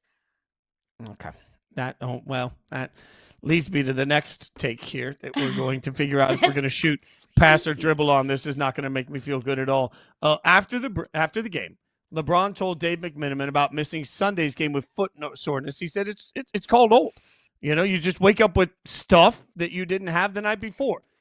That's what he's saying. So if LeBron can no longer be aggressive LeBron, he should absolutely hang it up after this season. Will you shoot, dribble, or pass on that? Like, I know I'm doing my best LeBron impression and doing a whole lot of passing in this segment, but I'm going to pass again. Like, I'm going to pass that he should hang it up if he can't be aggressive LeBron. Because I think what we've seen from his return from sciatica is that he can play a more passive role. If in this team, I think that's a role that he can play whenever he doesn't have to be the guy. When Austin Reeves and Luka Doncic can carry a majority of the offensive load, and LeBron can be a little bit more of a passer, a little bit more of that third best guy on the team. Like, there is still a role for him on this team as it is constructed when he is not the number one guy, when he's not the most aggressive version of LeBron. I'm also not convinced that aggressive LeBron is dead. LeBron is still working back in from his sciatica injury. Let's not forget, he took a lot of time off in this past offseason, but he's still working himself out. And he even said it himself, I'm kind of approaching these first few games back as my preseason. So I'm not convinced that this is just, we're going to send LeBron out to the pasture and shoot him out back. I still think there's a next level, if not next several levels of LeBron's game that we just haven't seen realized quite yet. Every single time Tiger ever steps on a golf course, even when we know Tiger is not who Tiger once was, the world stops to watch, right? What would most of us give right now to have the opportunity to watch Kobe Bryant play one more game, right? At some point, we get so worried about ushering the legends out, and I just don't understand it. To me, as long as LeBron wants to play, let the man play. And if it means it's not aggressive, let's understand how the Lakers are built. For the Lakers to be the most successful version of the Lakers this year, I believe that needs LeBron to be the third most important player on this team. They need more depth. They need some help in transition defense. There's a lot we can talk about that the Lakers need help with. But realistically, for them to be the type of team that can contend in the West, I don't think it's a key of aggressive LeBron. It's a key of, can everybody else play as well as possible around him? You're not supposed to be banking on LeBron James right now to be what LeBron James was 10 years ago and will you to a championship. So I don't think it's about LeBron changing what he does. I think it's about the teams that have LeBron understanding how to best utilize him in a way that helps him the most in the playoffs, not the regular season, because the regular season isn't going to matter. So if he wants to throttle it back all regular season and can only do what he's done once or twice in the playoffs, I'll take the opportunity to see one or two more great games from LeBron. I'd take the opportunity to see one more night where LeBron is who LeBron has been, where we can all sit around and say, I can't believe he did that at this age. Like, at some point, we need to stop worrying about comparing LeBron to who he was a decade ago or 3 years ago or pre-COVID. We need to stop worrying about those comparisons and just step back and say, damn, I can't believe we get to watch this version of LeBron James right now be on the court. And that's where I am with it. So to me, the concept that he should walk away if he can't be aggressive, I think that fails LeBron and it fails the Lakers. The Lakers should be built in a way where they don't need aggressive LeBron every night to win a championship. That, at least to me. But one thing I know is that no matter whether LeBron is the best of LeBron, he's the biggest star in the league. Everybody's going to always flock to talk about him one way or the other. So you passed on basically everything. We'll see. Coming up next, we'll see if we can get Frank Schwab to pass on the power rankings. I don't know. They're bad. We're going to break down Frank. We're going to make him cry because the power rankings need some help this week.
The only thing better than Thanksgiving leftovers, power rankings from Frank Schwab. It's time for the power Frankings as he comes in and he gives us his rankings all the way from the top to the bottom, and we destroy them. And look, it's not going to take us any time, Frank. It's not going to take us any time to get to it. Let's bring up the first grouping, 1 through 4, because you still, sir, have the Los Angeles Rams at number 1, even though they lost. What in where they should hell be. Are you thinking? Tough call, because I did think about the Seahawks here, but then, you know what? There was a little voice inside me saying, you know what? 2 weeks ago, the Rams beat the Seahawks. Like, that did matter. They barely beat them at home. I get all that, but they did beat them. So I just look, and that's how rankings go most of the time. Oh, number one team loses, they got to move down. But you look at the body of work and you say, well, if I was going to penalize every single team in the NFL for a bad performance, we'd have no power rankings anymore. It would just be, we would just sit here and talk about LeBron for a half hour, because every team in the NFL is flawed this year. Every team has had bad performances. We talked about this on Inside Coverage last night. One of the weirder seasons I can remember where there are no elite teams. We're not going to look back in 20 years and be like, wow, do you remember the 2025 blank, whoever wins the Super Bowl, right? We're going to get kind of a random champion this year. Like, it's just going to be like one of those teams just at the 5 seed or the 7 seed or whoever who gets hot for 3 weeks and wins it all, because clearly no great teams. But I think the body of work still says the Rams are the best team based on head-to-head versus the Seahawks. That win is the only reason Frank, they stayed number one. Let me ask you this, because an incredibly intelligent, brilliant, frankly, dashingly good-looking man once told me repeatedly that the Denver Broncos were 2 plays away from being undefeated. In fact, I think he told me on this show over and over. It's you, Frank. It's you. Every week you're like, oh, the Broncos are 2 plays away from being undefeated. Why not put the Broncos at 1?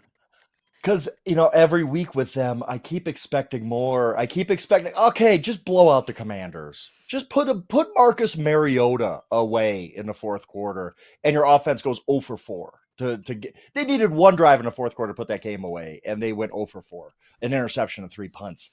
And, I think they've won 9 in a row, something like that. And they've won 7 of those games by 4 or fewer points. I'm all about margin of victory does matter when you're trying to discuss which teams are the most powerful going forward and trying to predict what teams are good. And I just look at the Broncos each and every week, and I think they are a little underrated and underappreciated. But also the critics who say, like, whatever, they're just sneaking by every team every week. That's true too. So I just look at the full body of work and still say the 2 best teams are in the NFC West. Because if you want to play the hypothetical game, then we can say, sure, they're 2 plays away from being undefeated. They're also like 6 or 7 or 8 plays from being below 500. Like 500, right? So, yeah, I know. Right, crazy. Yeah. So the margins for the Broncos have been so thin on both sides. But before we get to the next group, the Broncos above the Patriots. Now, I know we're splitting hairs here when we're talking about great teams, Super Bowl contending teams. Why the Broncos over the Patriots? Very, very close. And I thought about it. Like, the Patriots' schedule does matter here, right? The Patriots have played the weakest schedule in the NFL. We've all heard this before. We know that they've had kind of a cakewalk. They haven't played too many good quarterbacks. They haven't, but they do have 2 quality road wins on their resume, at the Buccaneers, at the Bills. That does legitimize things. So it's very, very close. I did think about moving the Patriots up to 3 last night, the way they kind of handled the Giants. But then I'm like, the Giants are 2-11. Am I giving them that much credit for this, really? So I still think the Broncos, and I came back to what I usually come back to. If these 2 teams played on a neutral field in Omaha, Nebraska on Wednesday, who would I pick?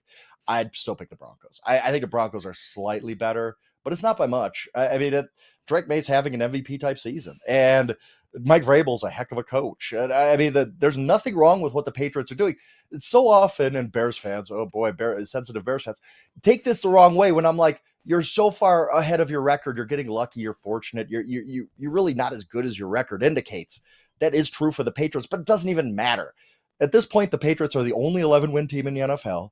And if you're 2 home wins away from the Super Bowl, nobody's going to remember strength of schedule if you raise a banner. That doesn't go on the bottom. There's no asterisk saying, yeah, they won a Super Bowl, but they had a really weak strength of schedule. That doesn't matter. You can still get everything's in front of the Patriots right now.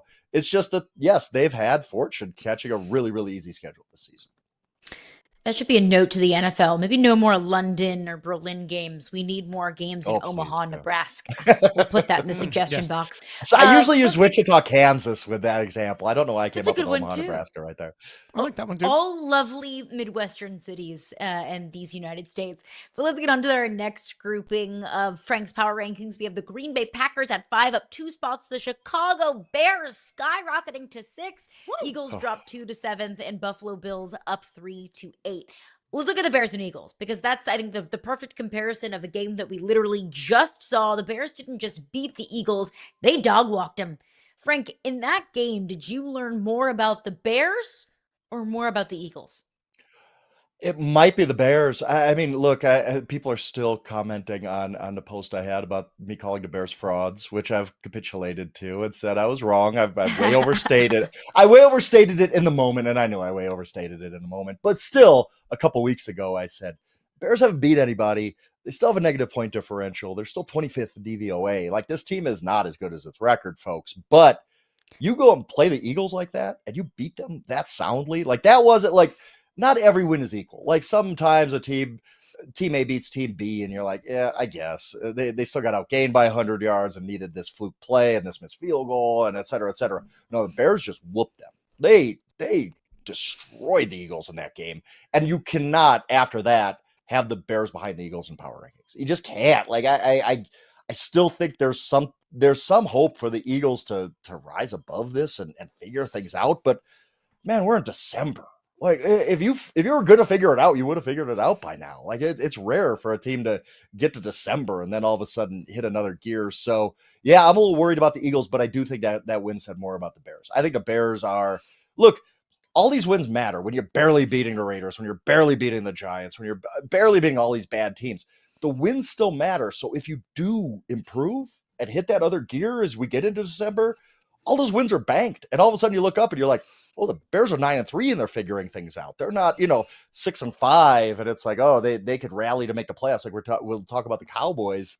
No, they're in a great position right now and getting better. I was pretty impressed with what I saw of the Bears on Black Friday. I just like how you continually said barely, like bear. You're welcome. All right, so I want to go to the next group, but remember the Bills at 8 as we go to the next group, because the next grouping for you starting at 9 has the 49ers, then you have the Colts at 10, a big drop for them. The Lions, a big drop for them. The Jaguars go up 2. So that's your 9 through 12. How hard was it for you between the Bills and the 49ers? I'm trying to make sense of the 49ers. Yeah. They're supposed to suck. They're supposed to be 2 beat up, and all they do is win. Yeah, it's true. I mean, the 49ers are also a team that's gotten a little bit lucky with the schedule lately. They've caught some easy teams that are not exposing their defense, but they're winning. And I've said this before. I'm going to say it again. I'm going to keep saying it. Coach of the year should not just be who is the best first-year head coach who turned around a team. It should be the best coach in the NFL. Kyle Shanahan's a coach of the year. I'm sorry. Like, Kyle Shanahan, to get this team to this record and have them at, I think, an 88% chance to make the playoffs via DVOA, Kyle Shanahan's the best coach of football this year. I don't know why he's not getting more respect for what he has done. All the injuries the 49ers have had, it is remarkable that they're in this position. Do I think that at some point their defense does get exposed by some of these playoff teams? Yeah, it was a tough call between the Bills and 49ers because the Bills have been disappointing most of the year, but they did play really well against the Steelers. That probably said more about the Steelers, but still, there's that lingering, the light's still on for Josh Allen. Like, maybe the Bills get it together because they have Superman at quarterback and they still make a run. I don't really think that's going to happen, but that's why they're slightly ahead of the 49ers. But I have utter respect for what the 49ers have done this year. Most teams with the injuries they have had we'd be talking about them. Oh yeah, the 49ers are 4-8. They're just not that good. They have overcome that. They're probably going to make the playoffs. And again, Kyle Shanahan not even being really in the coach of the year discussion that much is an absolute joke. We're like, Mike Vrabel took that job over. He did this. Ben Johnson took that job over. I don't care if Kyle Shanahan's been on that job for a few years. The amount of coaching he has done with this team to get them to this record with the injuries they have had, that's your coach of the year in the NFL this year. I think Robert Saleh could even get coach of the year as a defensive He's been coordinator. Awesome. He should be hired. Crazy. Like, he's going to be a good head coach in his second job because he's not going to have Woody Johnson as his boss. I think anybody can, once they leave the New York Jets, can excel. All right, let's look at our next group. And we see 2 representatives from the AFC South in this one, yet another one in your next group of rankings that's quickly becoming one of the most intriguing divisions in the NFL, which is not on my bingo card. But we have the Chargers, the Texans, the Chiefs, and the Bucks rounding out at 16. But the Bucks just barely hanging on to a lead in the NFC South, but it looks like they may get Mike Evans back into the fold, returning from an injury. He's been on IR since mid-October. How much better can Mike Evans make the Tampa Bay Buccaneers? Yeah, absolutely. I mean, you had a Hall of Fame receiver who, and I don't want to say it was just a collarbone he broke, but this is not like a ACL he's coming back from or an Achilles or whatever. You assume that Mike Evans should, by the time he gets back in the lineup, be healthy and be ready to add to this Buccaneers offense. And then Chris Godwin looked really good last week. Bucky Irving came back. He looked pretty good last week. This Buccaneers team has dealt with so many injuries, and now they're kind of rounding into form. And here's another thing that's in the Buccaneers' favor. To this point, they've played the third hardest schedule in the NFL. That includes a game last week against a really, really bad Cardinals team. They had the second easiest schedule the rest of the way. So the combination of adding Mike Evans to your lineup, getting an easy schedule down the stretch, I think we're going to look up and be like, oh, how did the Buccaneers get to 11 wins? Like, I didn't see that coming. So this Buccaneers team has not really had a bad loss all season. Like, they just have not really been good against the good teams, but they've done that without Mike Evans, one of the best players in the NFL over the last decade. So yes, you add Mike Evans back to that passing game. Baker Mayfield gets better. There's more room for Chris Godwin. Not everybody is just keying on Emeka Egbuka, who's had a good rookie year, but all of a sudden he's the number one guy and really the only guy in that offense for a while. He's going to get shut down as a rookie. He can't just overcome that. Well, now there's more attention to Mike Evans. I think that opens up everything for the Buccaneers. And I talked before about maybe this is a year for a weird champion. Maybe somebody just gets hot late and carries that on to a Super Bowl. Why not the Buccaneers? Like, why not? If they're going to get healthy and Mike Evans is Mike Evans, yeah, they got a shot to make a playoff run in this crazy NFL where nobody's really elite. Before we move on, you sticking a fork in the Chiefs? Are they done?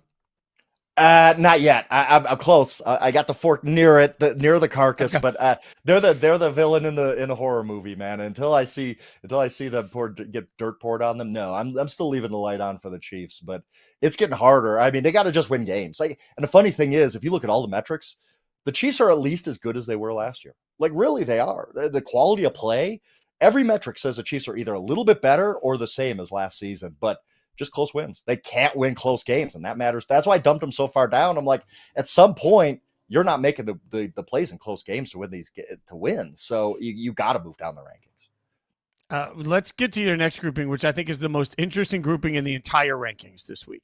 17 through 20, Dallas Cowboys up 1. The Ravens, who you've been hot on all year, free fall down 8. They had to get grounded. The Panthers they got inch grounded, up. The Steelers. Right. So why in the Ravens? The Ravens, I had this, and I've had this problem all year. I'll admit to you, this season's been crazy, right? We can all admit that every time a team goes to number 1, they get knocked down. Anytime we have faith in a Super Bowl contender, they lose. The Rams lose to the Panthers or whatever. And I had held on too long to what I thought about teams rather than what I was seeing. And that was my problem with the Ravens. I'll be honest with you. I kept saying, they're going to get it together. Yeah, they didn't look good against the Jets, but they're going to get it together. Yeah, they barely beat the Browns, but they're going to get it together. And then you watch that Bengals game and you're like, oh no, they were trying to tell me the last few weeks are not very good. Like, the Ravens are not a good football team right now. They're just not. Like, they lost 32-14 at home. They had not played well before that, but they had just cut an easy part of the schedule. Lamar Jackson's a shell of himself. Like, I've never seen Lamar Jackson play this poorly. I get injuries, and it's probably the hamstring still bothering him. You don't see the same explosion, but Lamar he's not even like a top 20 quarterback the last few weeks. Like, he's just there. And that's troubling with me for the Ravens. So had to ground him, had to put him on timeout. They had to go way down the rankings. I was wrong. I was wrong to sit here week after week saying, worry about the Ravens. They're going to turn it on.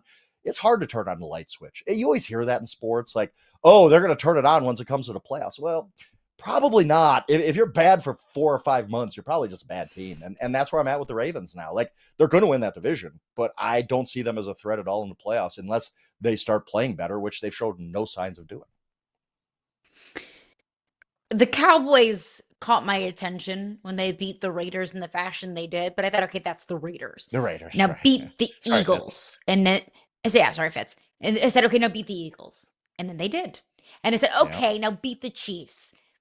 And then they did. Now they have the Lions upcoming and then a rinky-dink schedule the rest of the way. Are the Cowboys a playoff team? I think they're playing like a playoff team, but we have to figure out the math here when it comes to the NFC. Are the 49ers not going to make it? Is the second place team between the Bears and Packers not going to make it? Is the second place team between the Seahawks and Rams not going to make it? Because one of those teams has to get kicked out of the playoffs for the Cowboys to get in. And I don't see it happening. Not only that, but the Lions are still there too, ahead of the Cowboys. So if the Lions win on Thursday, and I don't know if they can with all their injuries, but if the Lions win on Thursday, the Cowboys are almost dead at that point. Like, as much as we're having fun with like, wow, this Cowboys team's emerging, you just start doing the math in the NFC playoff picture, and you're like, okay, 49ers, Seahawks, Bears, Lions. 2 of those teams got to go for the Cowboys to make it. So I think I could answer this in 2 ways. Cowboys are playing like a playoff team, and there's very little chance they make the playoffs. They need so much help ahead of them. But hey, I'm impressed with this resurgence. Hey, maybe if they had Micah Parsons all year, they wouldn't be digging out of this big hole, right? Maybe they would have been better for the first half of the season. What about Carolina? Like, Carolina beat your number 1 team and you moved them up. I don't know what to do, Carolina. 1? What are you doing with the Panthers? Why do you hate the Panthers? I'm going to give you the pattern on this Panthers team the past few weeks. Lose 40-9 to the Bills. Like, beat the Packers at Lambeau Field. Come home and lose to the Saints. Like, it is, they play, and then they beat the Falcons in overtime when they put up almost 500 yards. Go on the road to San Francisco and look absolutely awful against the 49ers on Monday night. Then they come home and beat the Rams. What pattern is there? What could I possibly predict from the Panthers next? Like, there is no rhyme or reason to that 6-game stretch. They look awful, great, awful, great, awful, great. Okay, I guess they look awful next, and then great in 2 weeks. I don't know who they play, but it is the Carolina Panthers last 6 weeks sums up the entire NFL season. We don't know what to make of any of these teams. The Panthers, there's just no rhyme or reason to what you're going to see out of the Panthers every week. Dare I also point out a funky little pattern that we've seen from the Buffalo Bills? You lose at home to the Patriots, and then the Falcons, and then you beat the Panthers and the Chiefs, and then you lose to the Dolphins, and then you obliterate the Bucks, and then you lose to the Texans, and then you obliterate the Steelers. The Bills are getting the benefit of the doubt that the Carolina Panthers don't seem to be getting in your power rankings, Frank. No, the Bills have not won consecutive games since week 5. That's astounding. That this is the NFL season in 2025 where everybody's just kind of the same right now. All right, let's get to our next group of teams. Unless you had something, Fitz? Go ahead. Okay, we've got the Dolphins at 21, the Bengals at 22, Falcons at 23, Commanders at 24. Frank, you might roll your eyes into oblivion when you hear that Fitz and I just made a case for both the Dolphins and the Bengals to find themselves in the postseason. Are you buying what we're selling? Bengals more than the Dolphins. Like, the Dolphins have just caught a really easy part of their schedule. And good for them. Good for them to win. This might save Mike McDaniel's job. Maybe it buys Tua another season. I don't know. But good for I thought the Dolphins were one of the worst teams I've seen in a long time through those first 8 games. They've really turned it on. Hats off to them. But their path is still pretty long. Like, because they're obviously not winning the division. And then wild card gets tough to talk yourself into. The Bengals' path is, well, they play in the worst division in the NFL. Like, this division does not want the Ravens, as I just piled on a little bit ago. They don't want to be great this year. The Steelers are a bad football team. Like, the Steelers are just straight up bad football team. So all of a sudden you're the Bengals and you're like, we have one of the best quarterbacks on the planet back. We just blew out the Ravens. We're only 2 games back. We know the Steelers are going to lose some games. And now we kind of had a leg up on the Ravens too. The Bengals could steal that division at like 8-9. I don't think that's going to happen. I still think the Ravens win it, but that's the path. And it's not that unrealistic. If you're in the Bengals locker room right now, you're saying, well, let's just win out and see what happens. And I when you have a Joe Burrow back in your lineup, you can actually dream like that. I don't think it'll happen, but the path is there, which is unbelievable for a team that's 4-8 right now. The next grouping here, I just want to get up so that we can really taunt Vikings fans. Vikings fall down 2, then Jets, Browns, Giants. I mean, Frank, I think you and I both took a lot of heat for questioning why the Vikings would move on from Sam Darnold, and it certainly seemed like people didn't like that conversation. And I don't know the right way to handle it, but like Kevin O'Connell certainly right now has lost all my benefit of the doubt at the quarterback position. Is this the biggest fail in the NFL all season? It might be, yeah. And not only Sam Darnold, but Daniel Jones. They had Daniel Jones in their building. I mean, if you wanted a good veteran bridge guy, like Daniel Jones didn't sign for that much money with the Colts. Like he probably thought it was a better chance for him to start with Indianapolis, and it's worked out great for him, actually. But yeah, to look at those 3 guys and choose J.J. McCarthy, not good. Max Brosmer was not the answer. Let's put it that way. The Vikings right now have a team passer rating of 69.7. There has not been a team to finish a season with less than a 70 passer rating since the 2021 Panthers. Like, this is rare for a team to be this bad at the quarterback position, and they're just awful. They're incompetent. This is the exact. I've always fought back against the myth that you need an elite quarterback to win big in the NFL. You don't. There's other ways to win. We've seen non-elite quarterbacks either get close or win Super Bowls, but you can't be just a disaster at the quarterback position. And the 2025 Vikings are a disaster at the quarterback position, and that's on them. Like, they signed up for this. They saw JJ McCarthy. They knew what they had with Darnold. They presumably knew what they had with Daniel Jones. They choose door number 3, and it was a zonk. Like, this is a bad football team right now just because of the quarterback situation. If we don't look at, because there's some funky quarterback situations for a lot of these teams in these groupings, but let's look at the Vikings and the Browns. Are we giving up on JJ McCarthy, and are we giving up on Dylan Gabriel? Probably with the Browns first. Gabriel, like, he just never projected as a franchise type of guy. Like, it's third to sixth round picks at quarterback. I get why teams make them. You're trying to hit the Dak Prescott lottery, and it helps your franchise so much if you do. But most of those picks are wastes. You draft those guys, you watch them play, and you're like, oh yeah, that's why he was available in the third round. That's just the truth. Like, look back at this, the Kyle Lauletta type of picks, where Davis Mills and all that, where you're just like, yeah, this ain't it. We just wasted a top 100 pick on this guy. I don't think Dylan Gabriel's a franchise quarterback. Shedeur probably has a better shot at being a franchise quarterback than Dylan Gabriel. He's probably not it either. It's tough that way, but it's tougher with the Vikings because McCarthy's only played 6 games. Yes, he's been really, really bad. We all know he's been really, really bad, but it's still 6 games for the 10th pick. I'd probably try to see if the light's on there, but they need to do what the Colts did and just say, look, we're bringing in a veteran. We're going to overpay a veteran to come in and compete. We don't want to, but we have to now. They're going to have to bring in a backup plan like the Colts did with Daniel Jones and Anthony Richardson, because I don't know how you just go in with any confidence in JJ McCarthy as your quarterback next season. We'll take a quick look at the last. Oh, go ahead. Yeah, excuse me. Speaking of franchise quarterbacks, we have one potential one of this next grouping. We got the Cardinals, the Saints, the Raiders, and the Titans. Let's look at the dead last position in the NFL. Is Cam Ward a franchise quarterback? I don't know. I just don't know. I love that all the tape guys that I see on Twitter every day, like, look at this awesome throw by Cam Ward. And I'm like, didn't the Titans score 3 points? Like, haven't they scored like 17 points in their last like 4 games? Don't they have the lowest scoring offense in the NFL this year? Don't they have the fewest yards in the NFL this year? The Titans rank last in just about every offensive category you could rank last in. I totally get that the Titans situation is bad. Coach is already fired. The talent around Cam Ward's not good. I get all that. But I'm not going to sit here and just say, look at these 5 plays. Don't look at anything else for Cam Ward. Like, Cam Ward's been pretty bad. Like, and I get that the deck is stacked against him. I do. And I want Cam Ward to succeed. And ultimately, I do think Cam Ward's going to be fine. But I can't sit here and say with any confidence that Cam Ward is like a no-doubt franchise guy based on what we've seen. Like, I'm not going to sit here and look at these 6 throws from the past month and Cam Ward's awesome. Like, I guess like, it's awesome. That's great. Cool. Like, he's got a great arm and he's scrambling really well and he could do some things. He's got some talent, but play-by-play with the Tennessee Titans, why don't you post the other 74 plays that he had, which were just not good? Like, we can't just pick and choose tape, guys. Like, let's give the whole picture of Cam Ward, and the whole picture is really not pretty. Now, that might just be the Titans, but let's be honest, it hasn't been pretty. Frank, I will just remind everybody that right now we are 13 weeks into the season. There are 11 teams in the NFL with 8 or more losses out of those 13 games. There is a lot of suck. Frank, a lot of bad. You held up well. You held up well against the questioning. We appreciate you coming out and just allowing yourself to be fully law and ordered. Like, we're just drilling you here.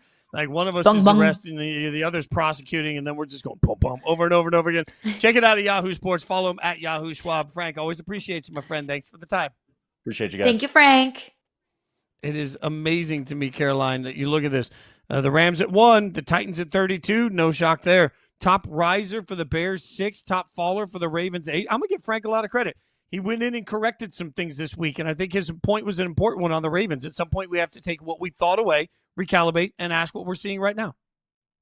And we've been waiting for Frank to do that. Every week we're like, Frank, come on. The Ravens are so far below 500. You have to get a pair of binoculars to find some light at the end of the tunnel there. And of course, there's always that benefit of the doubt that you're going to give teams like Ravens when they have quarterbacks like Lamar. But at some point, you just have to see the proof of concept. I'm getting there with the Chiefs as well. I'm with Frank. I'm hovering my fork, ready to put it in the Chiefs. I just am not quite ready yet. But I think I'm there with the Ravens, even if they do win this division. They're not doing anything in the postseason. Yeah, I mean, I feel like I'm out on the Ravens. I feel like I'm out on the Chiefs. I just don't want to be the first one out, right? Like it's just like I want to wait for somebody else to say it and then be like, yeah, I agree. It just feels icky being out on the Chiefs, but it feels like that's where we are. And if you look at these power rankings, it reminds you that this season is absolutely upside down. We'll keep breaking her down for you tomorrow right here at 9 a.m. She's Caroline Fenton. I'm Jason Fitz. We appreciate you guys hanging out with us. Come back. See us tomorrow. Have a great day.